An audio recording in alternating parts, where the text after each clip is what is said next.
नमस्कार, मैं हूं आशुतोष और आप देख रहे हैं सत्य हिंदी। सत्य हिंदी के विशेष कार्यक्रम श्रवण गर्ग की खरी खरी में आपका स्वागत है।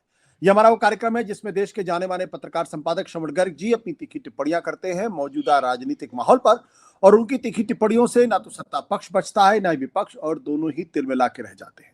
आज फिर हम रूबरू होंगे श्रवण जी से और जानेंगे कि दरअसल राहुल गांधी आजकल है कहाँ। राहुल गांधी 2024 में नरेंद्र मोदी की सरकार को बहुमत का आंकड़ा नहीं मिला, इसका बहुत कुछ श्रेय राहुल गांधी को जाता है। राहुल गांधी ने जिस तरीके के मुद्दे उठाए, जिस तरीके से भारतीय जनता पार्टी को घेरने की कोशिश की और उसके बाद कांग्रेस की सीटें बढ़कर 99 हुई, उससे यह लगा कि देश में एक नए तरीके की राजनीति की शुरुआत हुई है। लेकिन हरियाणा, महाराष्ट्र और अब दिल्ली के अंदर विपक्ष की करारी हार के बाद ऐसा लगने लगा है जैसे विपक्ष एक बार फिर से अनाथ महसूस कर रहा है। न केवल अनाथ महसूस कर रहा है बल्कि भारतीय जनता पार्टी तो कर ही रही है हमले।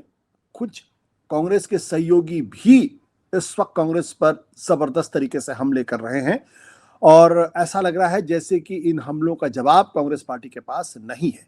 लिहाजा यह जानना जरूरी है कि राहुल गांधी क्या जिस मोमेंटम को उन्होंने क्रिएट किया था उस मोमेंटम को क्यों खोते हुए दिखाई पड़ रहे हैं।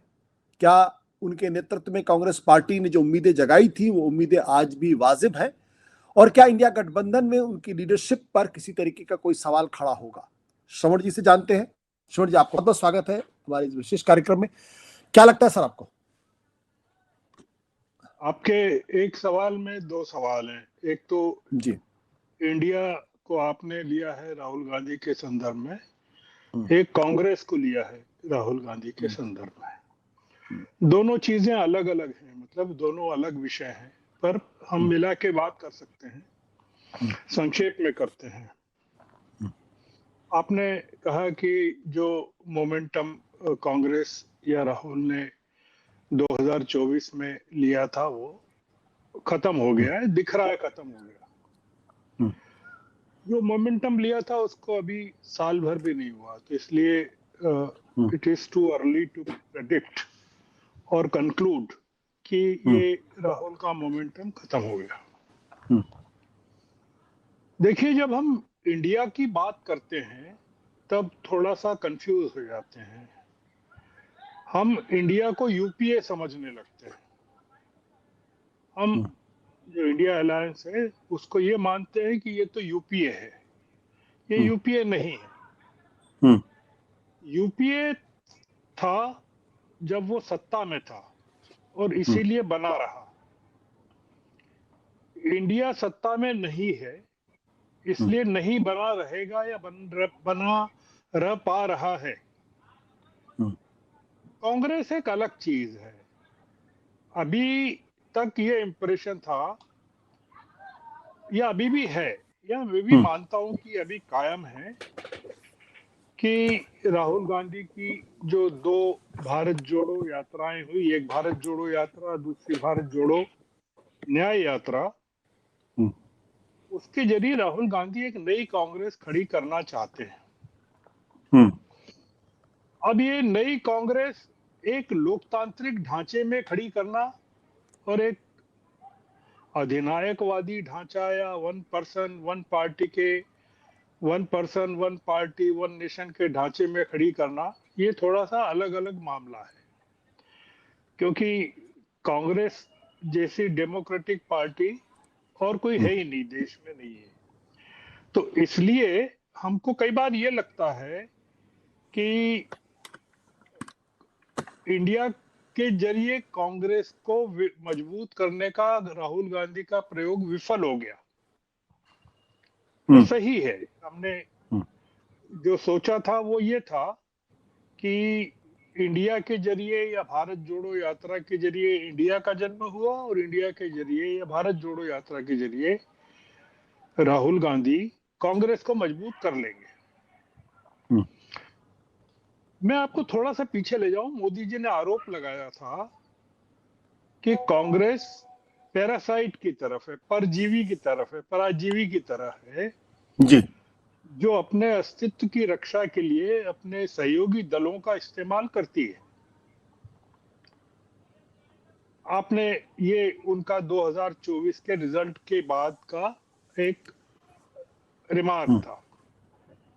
उसके मूल में यह था कि कांग्रेस ने जो गेन किया यूपी में और महाराष्ट्र में, और यूपी में समाजवादी पार्टी के कारण और महाराष्ट्र में एनसीपी और उद्धव की शिवसेना के कारण, तो वो कांग्रेस का खुद का गेन नहीं था। वो जैसे दूसरे पैरासाइट्स करते हैं, दूसरों का खून चूस के, जो मोदी जी का विचार अगर लूं तो वो दूसरों के खून पर मोटे होते हैं। तो राहुल को चैलेंज किया था उन्होंने कि भाई आप जहां आप हैं या 1 and 1 है, वहां मजबूत होकर दिखाइए।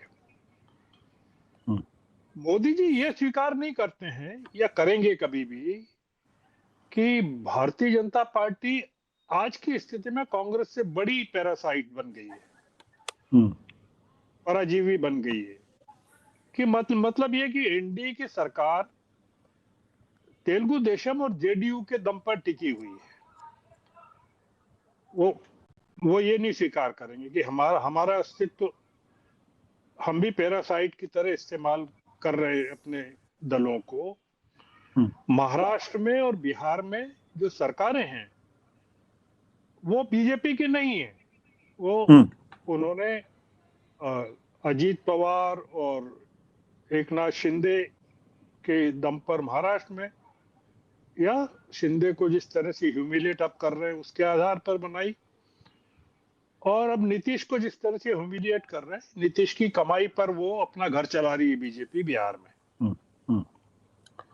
तो राहुल को या कांग्रेस को गालियां देना या कोसना बड़ा आसान काम है। इसलिए एक जो एनालिसिस में भी, विश्लेषणों में भी एक बन के आता है कि राहुल को एक फेलियर के तौर पर या असफल नेता के तौर पर गिनाने की बहुत जल्दी कोशिश हो जाती है, या अगर कहीं सफल हो जाए तो बहुत जल्दी उनके बारे में अपेक्षाएं भी हो जाती है।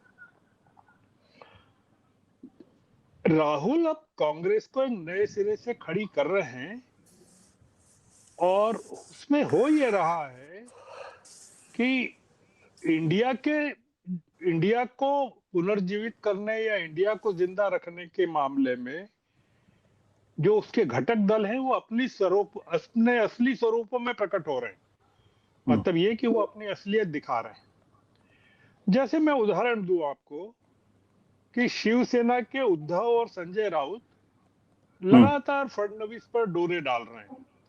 अगर आपने देखा हो कि सामना में फडणवीस की जिस तरह की तारीफ की जा रही है, संजय राउत जिस तरह से फडणवीस की तारीफ कर रहे हैं, फडणवीस गढ़चिरौली गए तो उसकी जो तारीफ उन्होंने की, और तो तमाम चीजों को लेकर ये आप जो शिवसेना है जो इंडिया का एक अलाई है, ये उसका मैं स्वरूप बता रहा हूँ कि एक स्ट्रॉन्ग अलाई है, और जो जिसके कारण महाराष्ट्र में ये हुआ। तो अब मैसेज क्या दे रहा है शिवसेना या उद्धव क्या दे रहे हैं कि एकनाथ शिंदे को एनडीए में आइसोलेट करना और फडणवीस को ये कहना या बीजेपी को कहना कि हम है ना, ये चल रहा है। अगर आप महाराष्ट्र की गतिविधियों पर नजर करें, इसका एक परिणाम ये हो रहा है कि शिंदे की उपयोगिता बढ़ रही है कि वो क्योंकि एक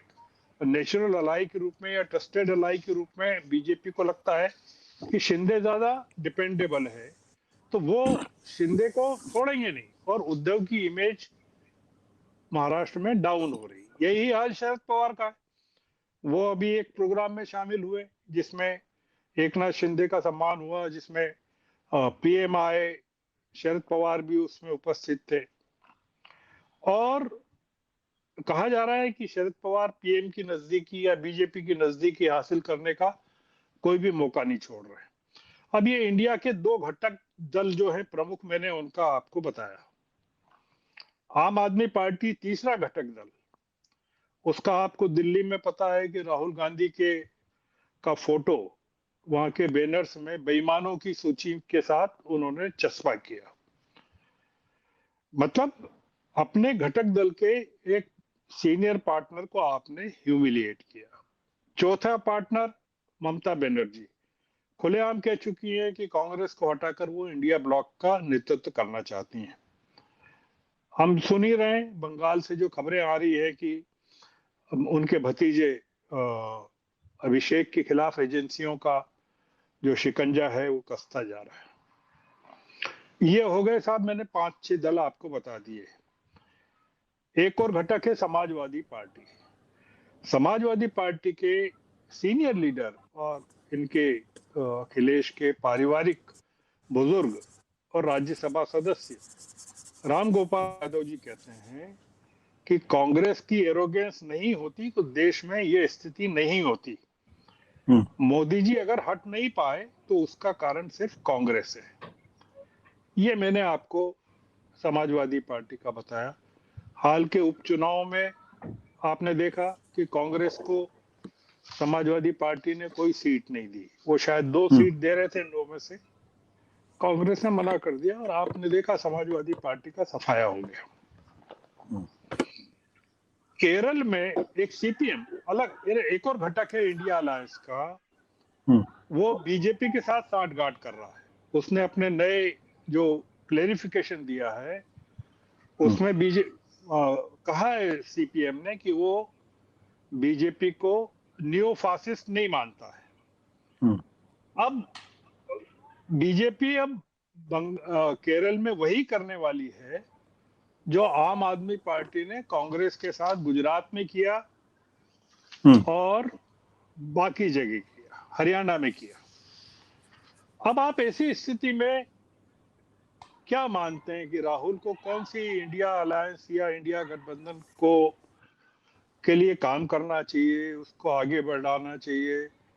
अगर उसके घटक दल, आपको मैंने सारे घटक दलों का संक्षेप में बताया कि राहुल के साथ या कांग्रेस के साथ या राहुल के नेतृत्व के साथ इस तरह से कर रहे हैं, तो राहुल को क्या करना चाहिए, कांग्रेस को क्या करना चाहिए? जी जी। राहुल के लिए इंडिया नाम का जो अलायंस है वो सिर्फ दक्षिण भारत में स्ट्रांग है या इंटैक्ट है, और उसमें सबसे जो ताकतवर पार्टनर है वो डीएमके है। अगर आपने देखा होगा कि हिंदी को लेकर, डिलिमिटेशन को लेकर जिस तरह से वो कर रहे हैं, और 8 मार्च को स्टालिन ने जो साउथ की स्टेट की मीटिंग बुलाई है और उसमें रेवंत रेड्डी ने कहा है कि वो भी जाने वाले हैं। तो साउथ में केवल इतना तक सीमित है, और नॉर्थ में आज की स्थिति में, कल का नहीं कहता, केवल बिहार में आरजेडी और झारखंड में झारखंड मुक्ति मोर्चा, ये इंडिया अलायंस के पार्टनर है। उसमें भी हम आरजेडी का रूप देखेंगे अगर बिहार के इलेक्शन में सीटों के बंटवारे पर या मैनिफेस्टो पर, या कांग्रेस नीतीश कुमार तय करेंगे बिहार में इंडिया अलायंस का भविष्य। वो अगर भर्ती हो जाते हैं आरजेडी में, पाला बदल लेते हैं, कुछ करते हैं, तो बहुत सारी चीजें होती है। कांग्रेस को लीड करना या कांग्रेस का नेतृत्व करना, आशुतोष जी, आसान नहीं होगा, मतलब थोड़ा मुश्किल जाएगा, क्योंकि अब पहली बार राहुल गांधी इंडिया अलायंस से मुक्त होकर कांग्रेस पर लगे हैं। और उसमें यह है कि आप देख रहे हैं अभी शशि थरूर का मामला आपने देखा, आपने भी जिक्र किया, कांग्रेस में चल रहा है। शशि थरूर का मामला चल ही रहा था कि दक्षिण भारत में कर्नाटक से खबर आई। डीके शिव कुमार राहुल गांधी के बहुत ही विश्वसनीय सहयोगी रहे हैं। अब आप देखिए कि वो डीके शिव कुमार सपरिवार महाकुंभ में चले गए, स्नान कर लिया उन्होंने।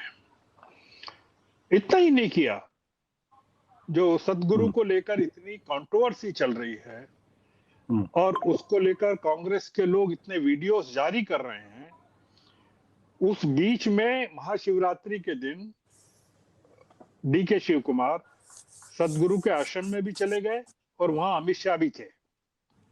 और फिर वो नाराजगी में उन्होंने ये बयान भी दिया कि भाई I am a strong Hindu. मतलब वो शिव कुमार की नाराजगी ये है कि कर्नाटक में जिस तरह से सिद्धारमैया बने, मतलब लोकायुक्ता जांच जो चल रही थी उससे निकल आए, जमीन की चीजों से निकल आए, और पावर शेयरिंग में डीके शिव कुमार को कोई जगह नहीं मिल रही है वहां कर्नाटक में। कुल मिलाकर यह है कि कांग्रेस को रीऑर्गेनाइज करने का काम इंडिया को लीड करने के मुकाबले आसान रहेगा, पर उसमें टाइम लगेगा, और वो टाइम जो है कितना लगेगा हम कह नहीं सकते। एक चीज जो हमको लग रही है कि वो जिस इंडिया की आप कल्पना कर रहे हैं कि उनके कॉन्क्लेव हुआ करते थे, बिहार में हुआ या बम्बई में हुआ या पटना में हुआ या साउथ में हुआ, वो इंडिया अब है नहीं आशुतोष जी, वो खत्म हो चुका है, वो केवल कागजों पर है। क्योंकि जैसे यूपीए अभी उसके उसके निधन की, यूपीए के निधन की कोई औपचारिक तो घोषणा हुई नहीं है इतने दिनों के बाद भी, तो वैसे ही हम ये मान के चले कि इंडिया अभी जिंदा है पर वो मर चुका है। पर कांग्रेस को जीवित करने का जो काम है राहुल गांधी कर रहे हैं। इतने प्रभारी उन्होंने बदले, 8-9 जगह बदले। बिहार में कृष्णा अल्लावेरू है या राजू हैं झारखंड में, या मध्य प्रदेश के प्रभारी को बदला, और छत्तीसगढ़ में कांग्रेस के चीफ को बदल रहे हैं। और ये तमाम जगह जो चल रही हैं चीजें, वो मेरे ख्याल से एक प्रोसेस है, क्योंकि कांग्रेस में डिक्टेटरशिप नहीं है, मतलब जो दूसरे दलों में है, सारे दलों में है कि यहाँ से कोई अंदर से आवाज नहीं निकलती है। मतलब मैंने जैसे आपकी चर्चा में कहा या कहीं कहा कि शिवराज सिंह वहाँ के हैं, मध्य प्रदेश के प्रधानमंत्री वहाँ जाते हैं, सारे मंत्री वहाँ रहते हैं, सारे विधायक रहते हैं, सारे सांसद रहते हैं, पीएम 2 दिन रुकते हैं, पर शिवराज सिंह वहाँ नजर नहीं आते। इस पर कोई चर्चा नहीं होती है कि ऐसा क्यों है। दूसरे दलों में हमको अगर कोई किसी तरह का प्रजातंत्र नहीं दिखता है या इस तरह की चीज दिखती है तो हमको नजर आती है, पर कांग्रेस में एक जैसे चीजें चल रही हैं, तो आपके सवाल का मैंने जवाब देने की एक कोशिश की है। मैं नहीं मानता कि मैंने जवाब ठीक से दे दिया है, या आप कहेंगे कि आप को जवाब मिल गया है या आप खुश हैं। It is an attempt. तो मैं मानता हूं कि ये हो सकता है किसी अगली चर्चा में मैं अपना खुद का कहा बदल दूं, तब तक के लिए आपको प्रतीक्षा करनी पड़ेगी। जी धन्यवाद सर, धन्यवाद, thank you sir, thank you sir.